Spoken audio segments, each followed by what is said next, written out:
Okay, so from my experience, the things slowing you down in life are typically laughably obvious if you know the right place to look.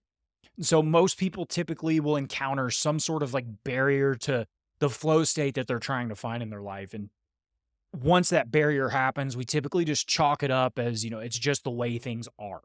And so we blame external things or think that the solution is some form of like complicated, complex, out of reach fix.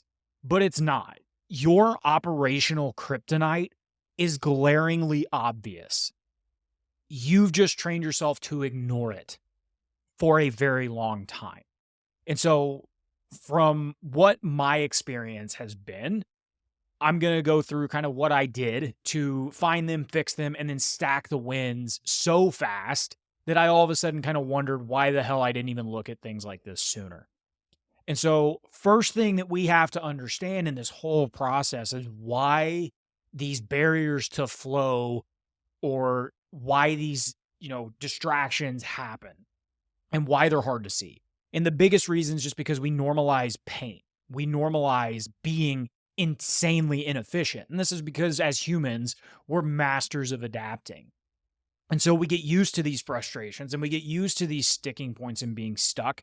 And it's because it's easier than actually confronting them and changing behavior. And this is habituation 101. It's the process by which we stop noticing things that remain constant over time. And so if you think about it, if whether it's, you moved into a new place and there's like a squeaky door or, your car starts making this super weird sound, it's annoying at first, but then after some time, you just get to where you don't even notice it. You don't even hear it until somebody else points it back out to you. And this is what happens with the habits and the character traits that keep us stuck. They just kind of blend into the background. And instead of fixing them, we unconsciously adapt our lifestyle to their presence. And the problem is that these inefficiencies silently drain our soul's energy and it limits the potential relative to where we're trying to go. And recognizing them requires some form of action. And action or doing something about it often means some level of discomfort, which means we're going to have to get comfortable with the feeling of misalignment for a period of time. And so psychologically, our brain resists this change because it's wired to conserve energy, which is why we love routines, even if those routines include doing things that are wildly crippling for us. And so fixing these energy vampires often means confronting the unknown. So what if the solution doesn't work? What if I waste my time and energy trying to fix this? What if I make things worse? And these what ifs keep you stuck in this cycle of inaction because it feels easier to stick with the devil that you know than risk venturing into the unknown or the unfamiliar. But that safety comes with the price of stagnation, which either way is a form of failure. So you can either fail trying new things or fail doing the exact same thing you've always done. Ultimately, what are you going to choose to do? Now, here's the thing. That stagnation typically happens because inside here in our head, we dramatically overcomplicate the fix. We overthink our problems on an abysmal level, especially when they seem like it's part of just who we are. And so, behavioral psychologists call this problem inflation. It's the assumption that longstanding issues, for some reason, must require super complex solutions. But the reality of it is that most of your operational inefficiencies are laughably simple to fix once you identify them. So are you late every morning? Well, just prep your bag and your outfits the night before. Are you constantly losing files or things that you need to have? Spend 30 minutes organizing your digital workspace. Are you not working out consistently? Hire a trainer or a personal trainer or coach for accountability. But the simplicity of these fixes is what makes them invisible. And we expect the solution to be as complicated as how the problem feels. So we overlook the obvious. There's this book called The Mountain Is You. And that is always, or 99% of the time, that's the case. You are the problem. You're just looking at things in like this dramatically overhyped, overcomplicated way. And because we overcomplicate shit, we avoid looking too closely at our own selves and who we are because we're going to judge ourselves about it. And we're scared of judgment, at least in terms of how we see ourselves. And so that leads us to this final psychological block, which is avoidance. And so truly examining your life or systems in your life means confronting uncomfortable truths. And it's easy because it's easier to stay in denial rather than acknowledging that your lack of progress is self-inflicted. You've wasted time tolerating all of the dead weight in your life, and you're afraid to take control because failure feels like a bigger risk than just staying where you're at. Which, as I mentioned, staying where you're at is just a perpetual state of failure that you're just used to. And so now what we have to understand is we have to start looking for the 3 signs of a bottleneck or the 3 signs of this operational kryptonite or these inefficiencies. And so the first is repetition. If you keep running into the same problem, it's not bad luck. It is a broken system. Repetition of something happening over and over again is the clearest signal of an invisible anchor. When the same issue keeps popping up, it's because the underlying cause has not been addressed. Repetition of a problem or situation tells you that you're either avoiding the problem, applying a band-aid solution, or simply unaware that a deeper issue exists. And so at work, this could be you're late on deadlines every week because no one knows the priorities of what needs to get done. Your team spends hours in unproductive meetings that never result in actionable outcomes. And so in life, this is going to look like you always feel rushed in the mornings. You find yourself repeatedly losing focus when trying to work on your long-term goals.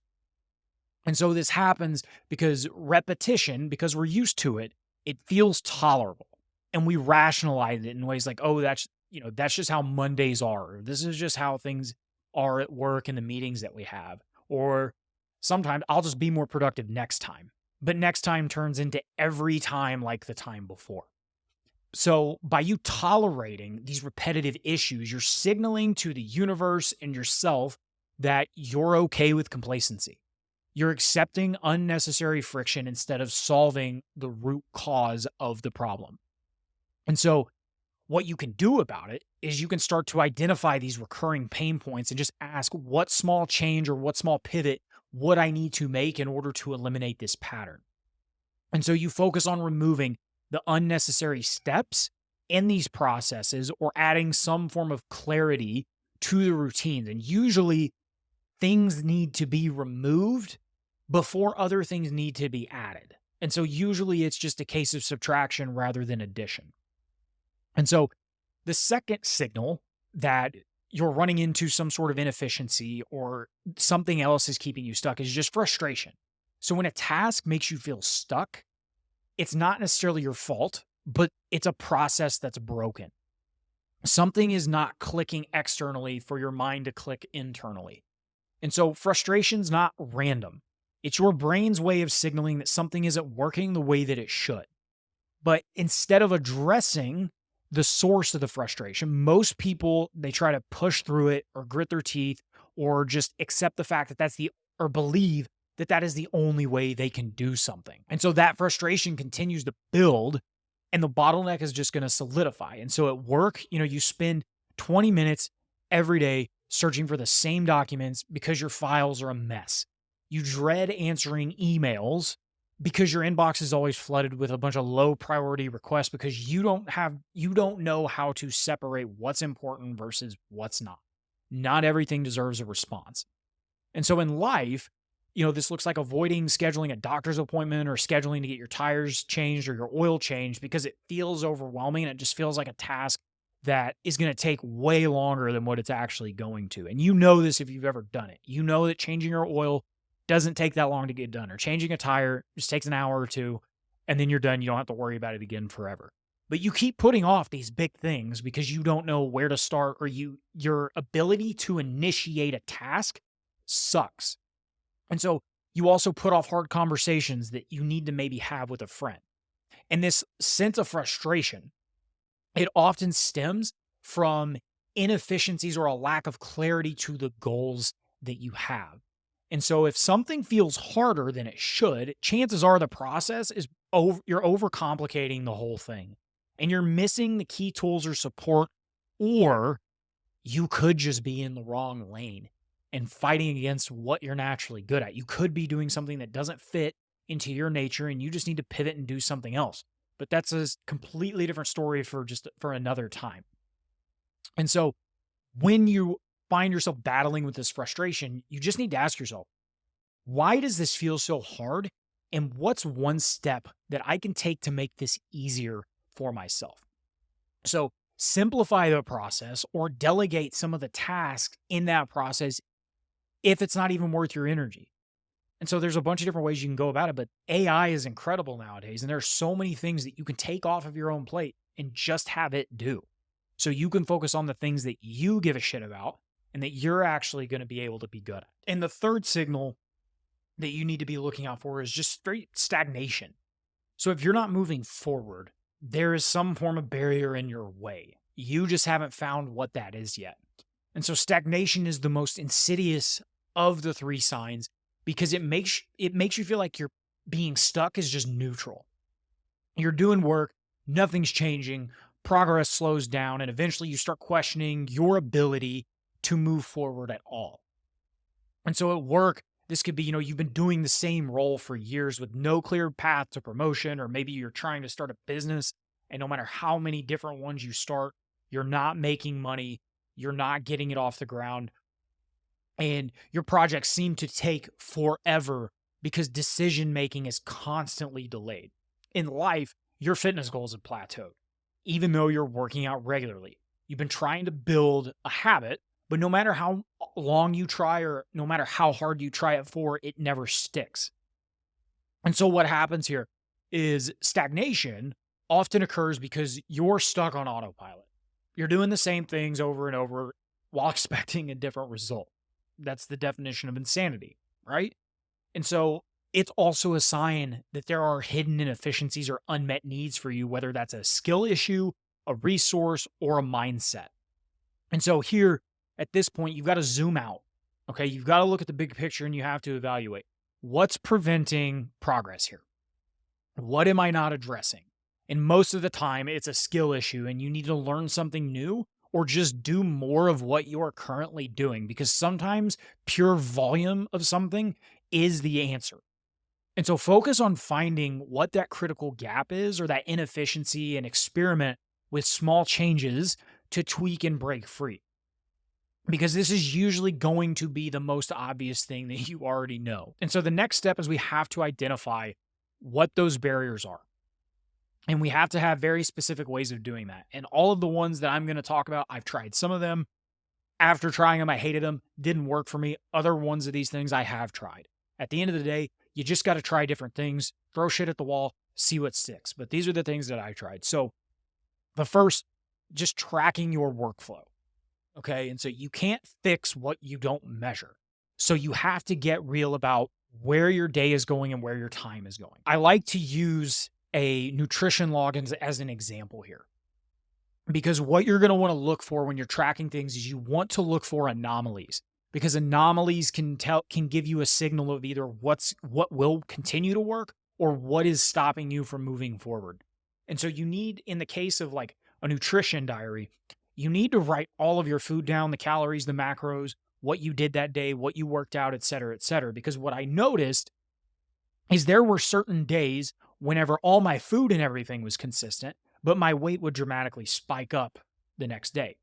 And then I thought about it and realized, because at work, I had a very stressful day. I was constantly putting out fires. I was making sales calls all day. And after those days, my weight would go up, which continued to show me how important it is that I make sure I manage my stress outside of work. During the day, aside from fitness, you need to write down everything you do in a day. And no excuses, no glossing over the time that you spent scrolling on Instagram, because the good news is that's directly in your phone. This is all about clarity, because if you don't know where your clogs are, where the hairball in your pipes are sitting and clogging everything up, then it's like you're going blindfolded in a maze. And so you need to log the chaos. You got to grab a notebook, use a time tracker, do whatever you need to do, hit up a spreadsheet. Every task, every time block, and every wasted second needs to somehow go somewhere to get logged.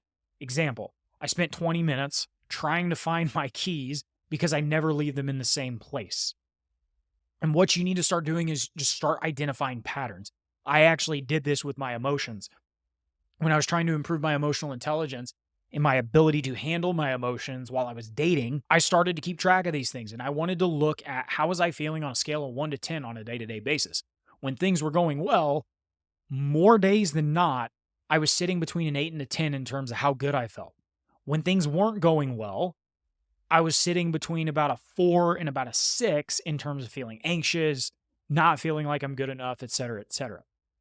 And so doing this, you can start to see where your energy's going, what's being wasted, what's not, and what things are absolutely crushing your momentum. And so do this for 1 week. Patterns are going to emerge faster than you think, and then you're going to be able to find your system's faults. Okay. And by the end, you'll know exactly where your leaks are and where your time and where your focus needs to actually go. The second thing you need to do, kind of like I already alluded to, is you need to analyze your emotions. Frustration is the smoke. Find the fire. Okay. And so frustration is your brain's alarm system telling you that something's not working right or something isn't working the way that you feel like it should. So either A, your system sucks, or B, your thought process sucks. Okay. And so ignoring it is like muting the smoke detector and wondering why your kitchen's on fire. Instead of pushing through, stop, dissect the source of the problem, and then ask yourself the tough questions. What part of my day makes me want to scream and yell? What task am I actively avoiding and why? And why the hell does this feel harder than I feel like it should? Are my expectations too high? Are they not aligned with how things actually are? Or am I doing the wrong things? And so then you have to pinpoint the actual trigger. So you hate scheduling meetings. Why? Because juggling 5 calendars is a damn disaster. Okay, so you keep putting off doing the projects or doing the side hustles, the creative projects that you know you need to be doing. Why? Because you don't have a clear first step and you're overwhelmed. And task initiation is hard, especially if you have an ADHD-ass brain like I do. Okay? And so you've got to treat frustration like a neon point sign pointing to inefficiencies. Okay, so every time you feel stuck or annoyed, write it down. These are your growth blockers, plain and simple. So then you need to start asking yourself for a little bit of feedback. Your blind spots are killing your flow. Find someone who can call them out. And so you're too close to your own routines to see the cracks. So that's where a trusted outsider can come in and help you out. So a colleague, a mentor, a friend, your partner, they can help you find sticking points and things that you don't see, okay? You cannot take this as criticism. You have to take this as being productive, and the best people are going to be able to do exactly that for you. So questions you can ask. What do you think I'm complicating? Where do you see me wasting my time or energy? What process looks harder than what it needs to be? And you need to be ready for some hard truths. Maybe you're micromanaging too much or too many of your tasks that you should delegate. This is more if you're like a manager at work. Maybe you're clinging on to outdated systems because that's how you've always done it. But if you're not where you want to go, the way that you've always done things is probably not sufficient enough to get you to where you want to go. Feedback is not an attack. It's a cheat code. Use it. Okay, so now this is the framework that I use in my head in order to overcome and try to fix these obstacles or these snags that I find whenever I'm stuck. So the first step is to simplify things. Most things that are getting in your way, whether it's mental, physical, whatever, or most things that people are going to tell you you should do are just overcomplicated garbage. Okay? Strip it down to what actually matters. Okay? Complexity is the enemy of execution. So stop making your life harder than it needs to be and find the unnecessary steps, tools, or habits that you're doing that are cluttering your process and just kill them, okay? And so let's look at mornings, okay? Because there's the amount of just mental masturbation that people have on personal development YouTube for morning routines is absurd, okay? So your mornings are a chaotic mess, and you're going to add a cold shower and journaling and affirmations and meditation and morning walks and all these other things to make it even more complicated? No, you're not. Okay. So instead, the fix would be to strip everything away and simply lay out your clothes for the next day, pack your bags, prep your breakfast the night before, and then boom, you have instant clarity about how your morning's going to start. And then once you get on a roll with that, you can start to add in some of the other things. But always ask, if I had to do this in half of the amount of time that it normally takes, how would I simplify it and how would I do it? Okay. Tim Ferriss has another great question that he asks a lot that I use a lot. And it was, what would this look like if it were easy? Okay. And that's the key. Simplify. Simplification is the ultimate form of sophistication. And so the next thing that you're going to want to look at is, what can you automate in your life? So repetitive tasks are the enemy of greatness. Just let the machines handle it. So your time and energy is too valuable to be spent on a ton of manual busy work. So find the tasks that you do on repeat throughout the day and set up a system that somehow can handle them. Okay, so if you spend hours replying to the same types of emails every week, you can use templates to respond to people, just copy and paste templates, or you can use tools like Zapier. I promise you, Zapier takes like a day to learn, and it will save you so much time in your life. Just learn Zapier. If you don't know what it is, it's just a bunch of automation, okay? If you need to know how to help, just look it up on YouTube, go to ChatGPT, ask it how to do it. It'll tell you, okay? So start with one task that you hate doing repetitively, figure out how to automate it, and then never think about that task again. And so the third thing that you want to try to look for is, how can you delegate things? So if it's not in your zone of genius, if it's not something that is unique to you and your strengths, you need to find a way to hand it off somehow, period. So you're not necessarily a one-man army at all times. Your time is limited. So stop wasting it on the low-value things that aren't getting you further where you want to go. So delegating things isn't a weakness. It's a power move. And so if scheduling meetings and doing those types of things eats up your day, have somebody else do it. If scheduling happy hours with friends or all these other things like eats up your time, then have one of your friends do it instead. I know people that, as you start to make more money, and this is kind of where I'm starting to get now, is hire a virtual assistant and have them kind of do a lot of those manual tasks.